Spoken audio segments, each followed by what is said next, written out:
said something about 100 years. Oh, no, Buddha says a blind one, Maybe it's a blind. Yeah, maybe it's a blind one. Chance very rare. But that doesn't mean, that all the animals are in this catch room. But animals, everyone who is born as an animal that hunts other animals, that is it. It's going down. But there are animals who do not hunt other animals, that live off grass. Hunt or kill? What? Hunt or kill. Kill other animals. Yeah, kill other animals. But hunting is... Yeah, hunting for killing. food, Yeah. Hunting and killing is the same thing in the sense. Yeah.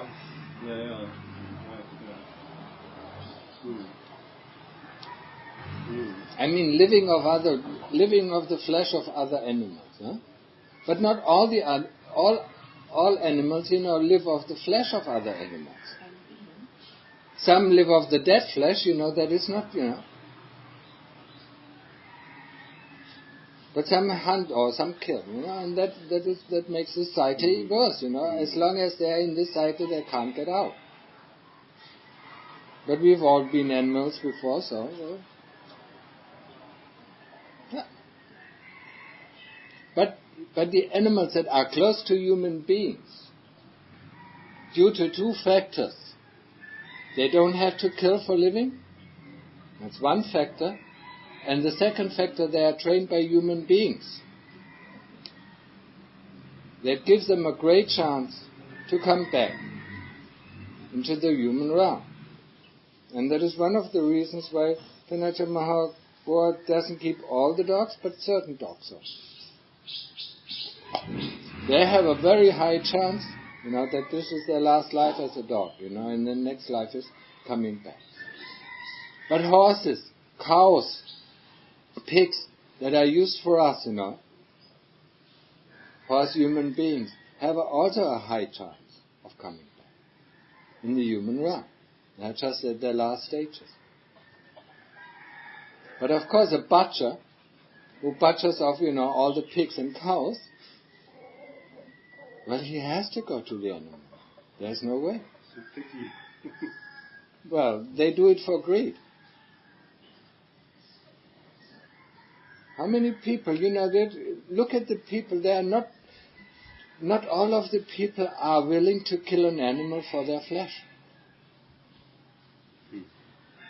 They wouldn't dare to kill an animal, but they still do like to eat the flesh or the meat.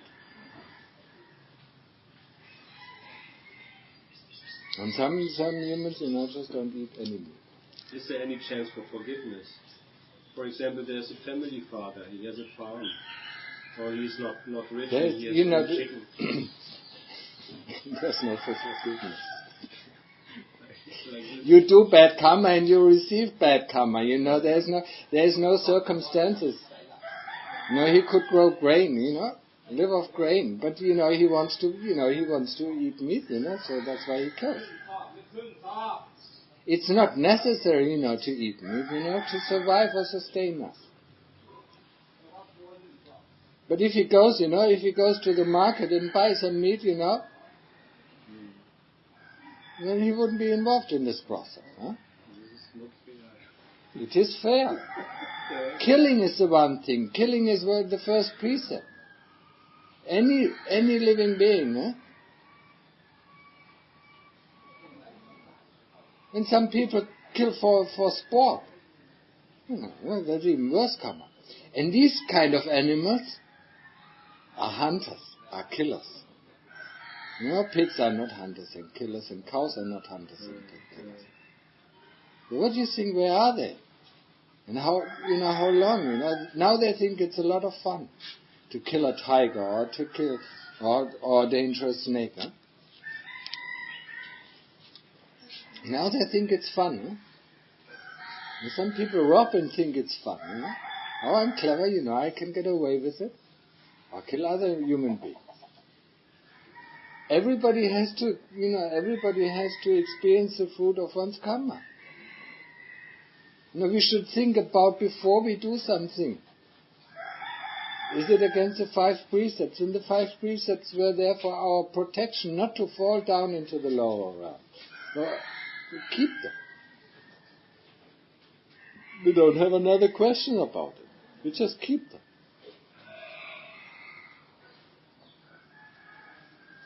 Luang Pu Li, for instance, he was an elephant before.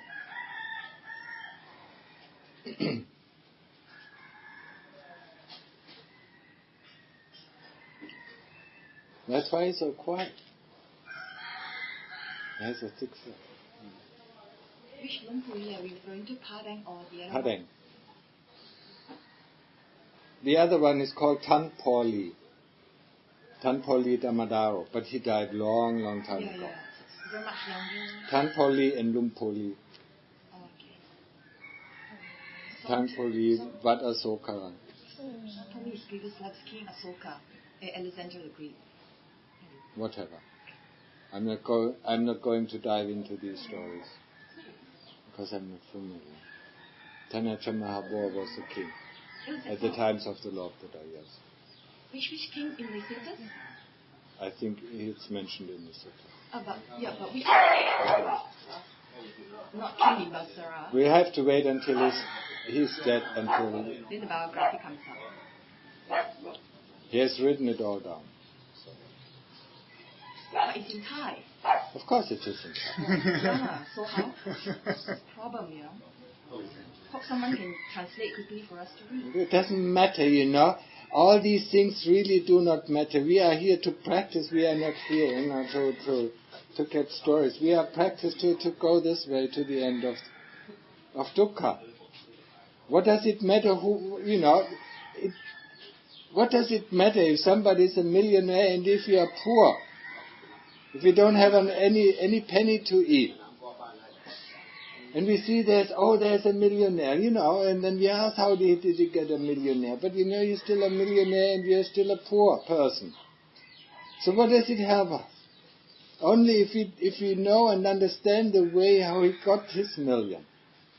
And then we are actually going to do the same thing, how to get this million. Then we become a millionaire. And the path of practice is very clear. We have to open our heart up and look at the things that are in there.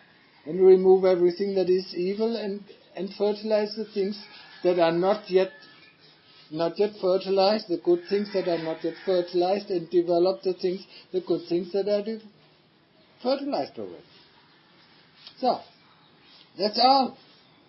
I mean, to look in the other person's pocket, how much he has in there, it is not really helpful.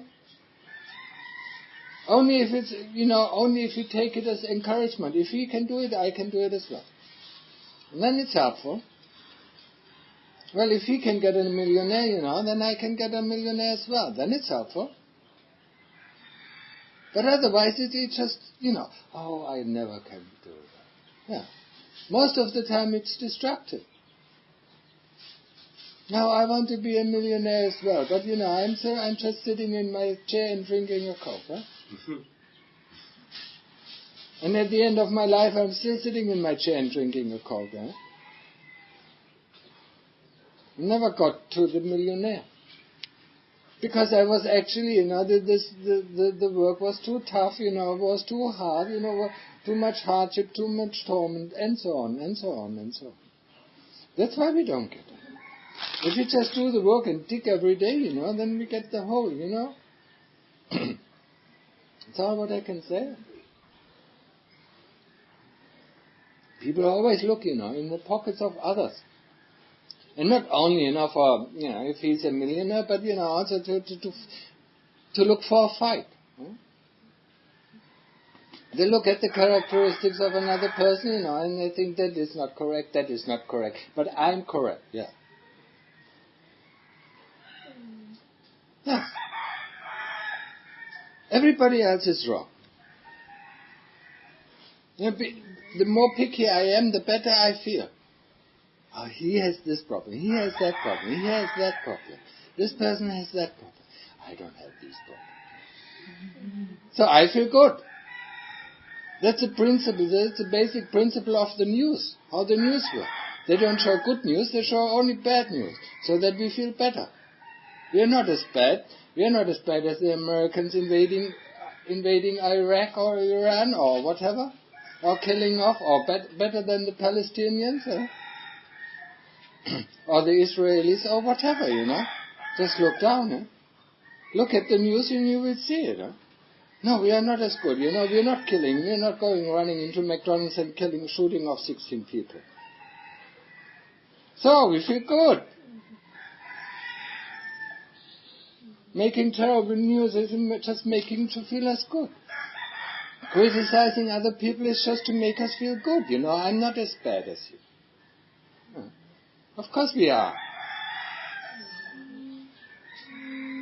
We just don't want to admit it to ourselves.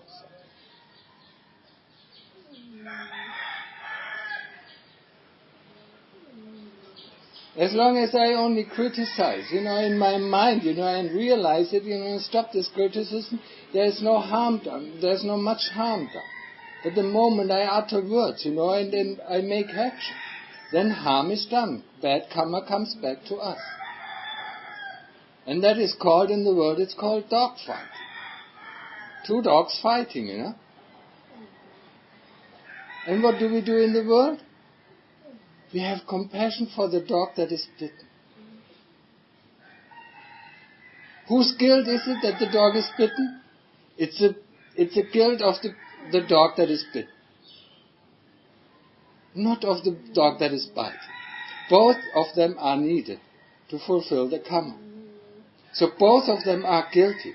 The dog that is bitten is guilty of being bitten, and the dog that is biting is guilty of biting.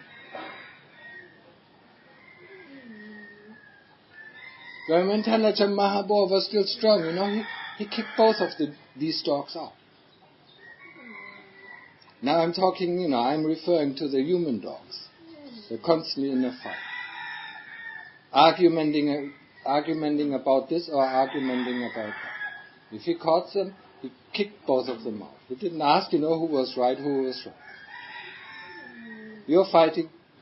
You haven't understood what the training is about, to keep him sound. So he kicked them out. And the same thing happened, That's why people are at least monks are very afraid, to go to Tanata Mahabodha and spread some bad news about another monk. Because he kicked that person, you could be sure. That person who went to Tanata Mahabodha and spread some bad news about another person, he was gone. After he was finished. If the bad news about the other monk, were really bad, then both of them were kicked out. But sometimes only the person who accused another person was kicked out. That's how to deal with these kind of things. Criticism. Criticism is there only for us, If we criticize ourselves, that is fine.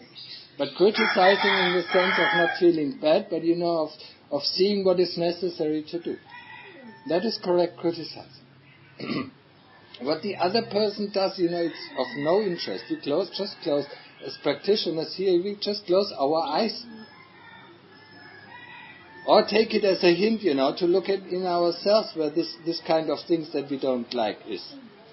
Now, take it as a mirror. But not throwing things at each other. Really, it is really, and it just happened a few days ago. And I decided in the future I'm not going to tolerate this anymore. If two dogs are fighting, two dogs are going out. It's not good for the community. And complaining about other people, first complain, if you're going to complain about yourself, about your inability to practice. That's fine. But don't complain about another person of his inability. At least within the circle, within the circle of practitioners. You're all in one group. I don't mean to say, if there are some Thai people and some of them are quite rude, they're listening very loud to radio, what wasn't accepted, a while ago. So if you complain about this, that's okay. But how somebody else behaves, who's in the same group, I'm not going to tolerate that anymore. And especially dog fighting, I'm not going to tolerate. It's not really helpful. It makes you do a lot of bad karma with it. It doesn't matter if you're right or wrong. Both of you are wrong. The one who gets in the fight, the one who picks the fight is wrong, and the one who accepts the fight is wrong. Now watch your reactions, before you get in this fight. Watch your reactions. And just say smile, And if you can't bear it, run to the next toilet, and shit it off. Yeah. I mean, we are really practitioners. We want to better ourselves, and we don't want to do the things that are done in the world, Because the first it is a word fight, and then the next time, somebody who is more angry, draws a knife. And then really hurts, And that's going too far. It happened. It happened here also with monks, Yeah, it is human, it is natural, But it only shows, the bad behavior or the bad state of practice of this person. It happened, not with a knife, but it happened to me, somebody, wanted to whack me off. I said, okay, if it solves your problem, just hit me very hard. The fight actually broke out a couple of months ago. I don't know, and I don't want to hear about it. I had a ringside seat. I had a ringside seat. You had an inside seat,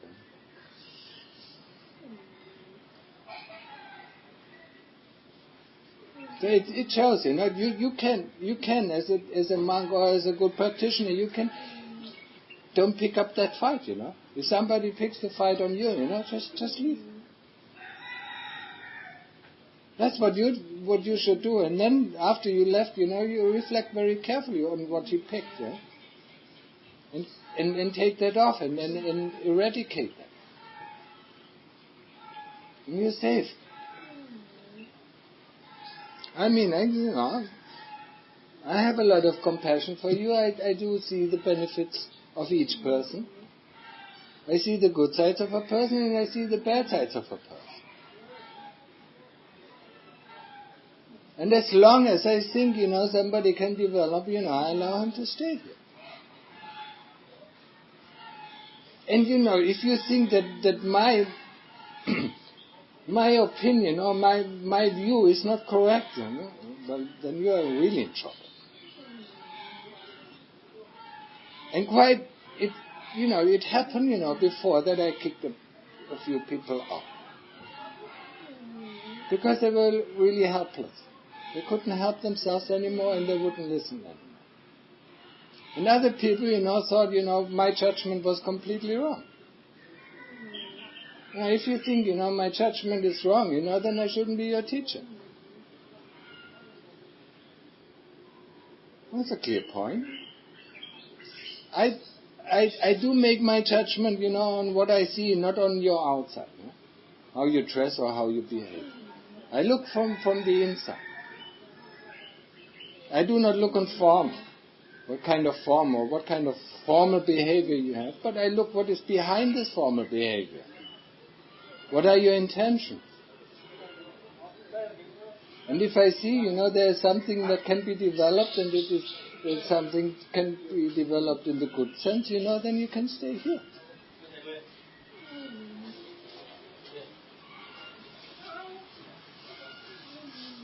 But if you think my judgment is wrong, then how much of my teaching can you take then? You have to trust me. Otherwise, it's useless. You do have to trust, you do have to trust my view. Not the worldly view, but my view of the situation. Otherwise, I can't guide you. If I can't see in what kind of state of mind you are right now, then I can't help you. I can only recite books or suttas from the books, or teaching, or this person said this, or maybe this is right, or maybe that is right. Do I teach you like that? Maybe this is right, maybe that is right. I don't teach like this. Or he said this, or he said that. Most of your problems I can deal with right away because I went through it through myself. So I know exactly what to do and what not to do. What is helpful and what is not helpful.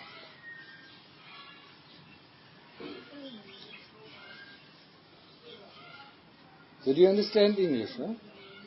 No.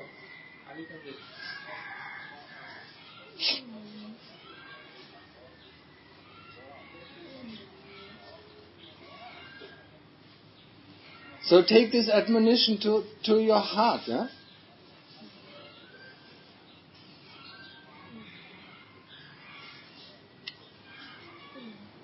I mean, I looked away, and I look away for a while. But then sometimes I just act. So I warned you. Maybe the next time it's not a warning anymore.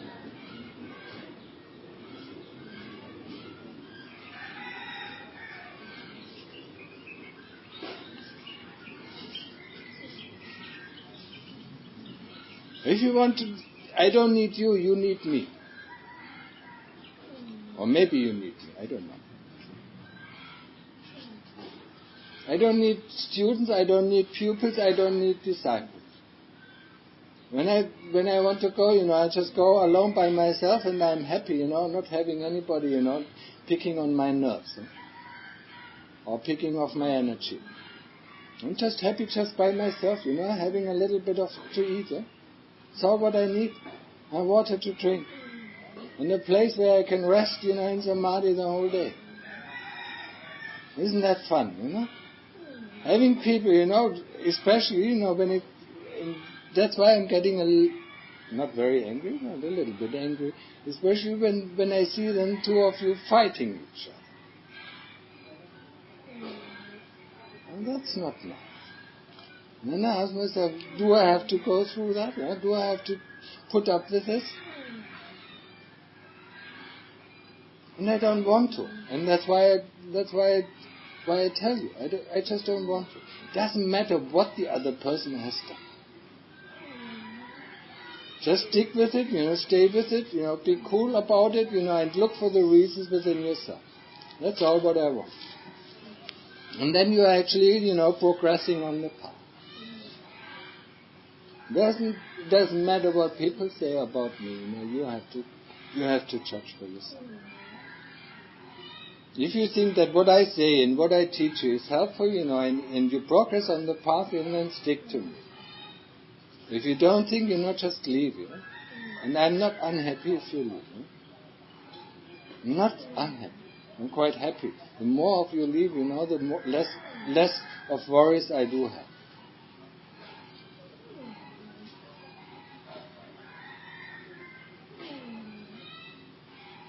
What people say is what they think.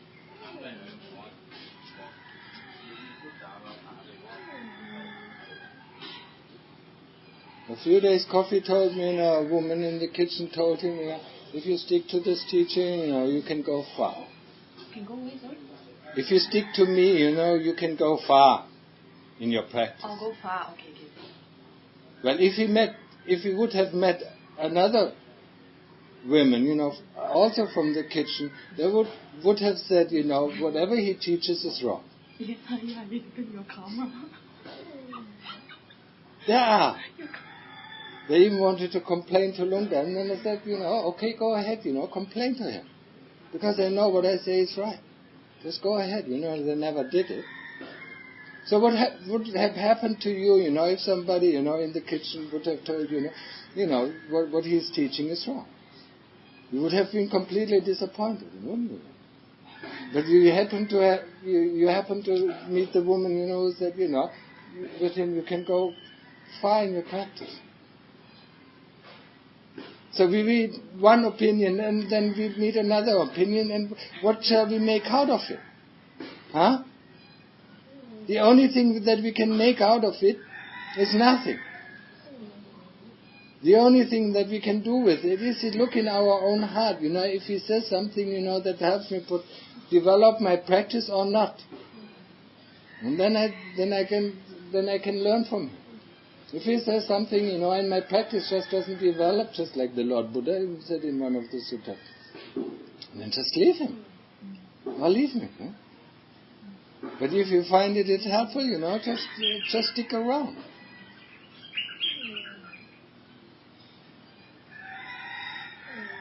And if it's very helpful, even if I kick you out, then you have to come back. And that is what most of these Thai forest masters do. After a while, they kick their students out because they become too complacent, too lazy. Or they don't want to deal with a certain thing. It's one method, it's a last resort, a teacher has, just to kick somebody out. To get him to his senses. That doesn't mean, he's completely helpless or a hopeless case. No. It just needs to get to his senses and then he can come back. The moment he gets to his senses, he can come back. But of course, for Westerners, this is indisputable. There's no discussion about it. Once you're kicked out, that's you're kicked out for life. And that's wrong. You're kicked out for a reason. If you try to reflect about the reason why, and then you're going to cure that, then of course you can come back. No problem. But of course our pride is hurt, and when our pride is hurt, he's a lousy fellow. he dared to kick me out. Yeah, our pride is hurt. That's the end of our practice. And that's how far we go. Actually, Lord Buddha, mentions in one of his suttas. If you have a teacher, and your practice develops very good, but this teacher, kicks you out, then he suggested, the Lord Buddha suggested, you should go back to your teacher again. It's not that you should leave him, and your pride becomes hurt. It's not what I make up. Also. It's what happens a lot with the Thai forest masters, and I use the same principle. I mean, if something is incurable, people should reflect about what they're doing, or if they're becoming too complacent with this kind of life.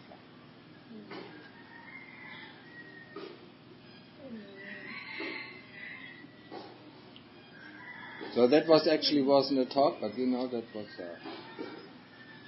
that's enough for today. With this, so what is the question?